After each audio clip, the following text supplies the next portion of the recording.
Hey guys, welcome back to our channel. ఈరోజు వీడియోలో simple and tasty జీరా రైస్ని ఎలా ప్రిపేర్ చేయాలో చూసాను. ఫస్ట్ ఒక కడాయిలోకి 2 స్పూన్ల నెయ్యి అయితే వేసుకోవాలి.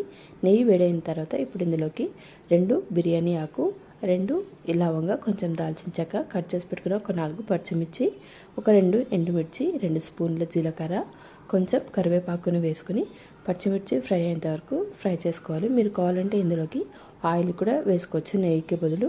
ఇవి కొంచెం ఫ్రై అయిన తర్వాత ఇప్పుడు ఇందులోకి మనం ముందుగా ప్రిపేర్ చేసి పెట్టుకున్న 1 కప్ రైస్ని వేసుకొని బాగా మిక్స్ చేసుకోవాలి.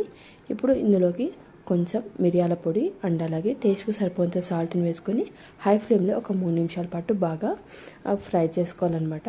ఇప్పుడు ఇందులోకి కొంచెం కొత్తిమీరని యాడ్ చేసుకుంటే simple and tasty jeera rice అయితే రెడీ అయిపోతుంది. మీరు కూడా ఒకసారి ట్రై చేయండి.